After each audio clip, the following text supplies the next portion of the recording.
দুর্নীতির কথার কারণে তো আমরা তার কাছ থেকে এই বিএনপির বিরুদ্ধে এইভাবে দাঁড়াইনি। কেন দাঁড়িয়েছি? তিনি হঠাৎ করে এসে এখন বলছেন শেখ হাসিনার পরিবারের লোকজন চাইলে রাজনীতিতে ফিরবে।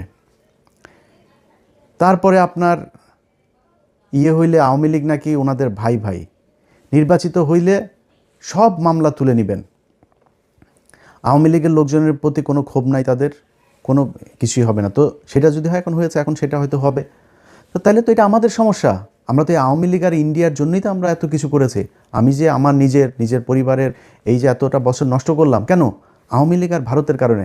আপনি সেই আওয়ামী লীগ তো মানে এটা সেপারেট কিছু না, Awami League it's self India. So আপনি আওয়ামী লীগকে আনবেন আর ইন্ডিয়া আসবে না, বিষয়টা তো এরকম না। যেই কারণে আপনাদের পক্ষে থাকার কোনো সুযোগ ছিল না, এবং আজকে নাই, এখান থেকে ফিরে না আসলে সামনেও থাকবো না। আপনার মনে করার কোনো কারণ নাই যে ওই বিরানি আলমদের মতন আপনার 5 বছর আগে বলবো যে তারেক রহমান লন্ডনে কে যেন ওইটা ওই যে ভাবসাব নিয়ে কথা বলছে না আপনার ওরা, এখন তারেক রহমানের পা চাটে। এটা ইলিয়াসের দেওয়া হবে না, এটা আপনারে দেওয়া হবে। এই ইলিয়াসের পেটের মধ্যে হারাম ঢুকানো বহুত কঠিন জিনিস। সো ওইটা আপনাদের দেওয়া হবে। আপনারা হাসি খুশি তারপরে এখন খুব মজায় থাকবেন, মজা। এটা আপনারা জন্ম নিয়েছেন অসৎ পয়সা, হারাম টাকা, মানুষের কুকুরের মতো লাথি উষ্টা খায় তারপরে তার পায়ে চাপা ধরে বসে থাকার জন্য। আমাদের এই জন্য জন্ম হয় না। আল্লাহ যেন ওই রাস্তায় জীবনে কোনোদিন না নেয়। জীবনের সবচাইতে খুব খারাপ পরিস্থিতির ভেতরে দাঁড়ায়ও নিজের আদর্শ যেটা, ওইটা ধরে রাখবো। এইটা সারা জীবন করব, আজকে করছি, পরেও করব। জামাত ইসলাম আজকে হেরে গিয়েছে না, হারানো হয়েছে তাদেরকে।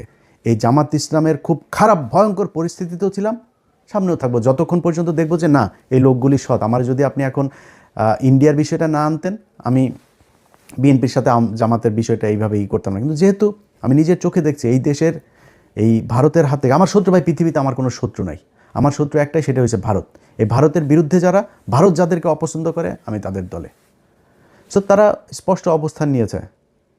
তারা সরাসরি বলেছে যে খালেদা পুত্র ভারতের সাথে সমঝোতা করে দেশে ঢুকেছে। তাদের পত্রিকা নিউজ করেছে। এই কয়েকদিন আগে তাদের এক মিলিটারি অফিসার, খুব ঊর্ধ্বতন অফিসার, রিটায়ার্ড, সে বলেছে যে যেদিন বলেছে যে দিল্লি না ঢাকা, ঢাকা ঢাকা, দিল্লি না পিন্ডি, ঢাকা ঢাকা ঢাকাই, ঢাকা না পিন্ডি, ঢাকা ঢাকা, এটা যেদিন বলেছে সেই দিনই বিএনপি শেষ হয়ে গিয়েছে। সেদিনই বিএনপি ভারতের পক্ষে চলে এসেছে। রিটায়ার্ড অফিসার বলেছে এই কথা।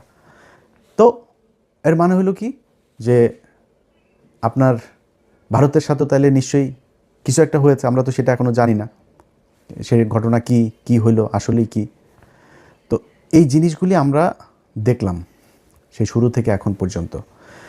তো দেখে একটা নির্বাচন হইল, এবং সেই নির্বাচনের মধ্যে যদি নাকি মিনিমাম আপনাদের লজ্জাবোধ থাকতো বা সততাবোধ থাকতো, তাহলে নির্বাচন শুরু হওয়ার আগের থেকে 2 মাস ধরে যখন এই যে মানুষগুলোকে আপনার করা হচ্ছে, হুমকি দেওয়া হচ্ছে, ঘর থেকে বের হইতে পারবে না, ঘর থেকে বের হইলেই কিন্তু পা ভেঙে দেওয়া হবে, ভোট কেন্দ্রে ধানের শীষের লোক ছাড়া কাউকে যেতে দেওয়া হবে না, এই হুমকিগুলো দিয়েছে না। এই হুমকি দেওয়ার পরে বিএনপি থেকে কোনো ব্যবস্থা নেওয়া হয়েছে? তারেক রহমান দেশে যাওয়ার পরেও কোনো ব্যবস্থা নেওয়া হয়েছে? কিছুই করা হয় নাই। তাহলে ঘটনাটা কি দাঁড়াইলো? ঘটনা দাঁড়াইল আপনারা এরকম একটা নির্বাচন করেই ক্ষমতায় আসতে চেয়েছেন। সো এত ভাব মারার কিছু নাই তো। চুরি করে এসেছেন ক্ষমতায়, চুরি করে ক্ষমতায় থাকেন। আল্লাহ যা করে ভালোর জন্য করে।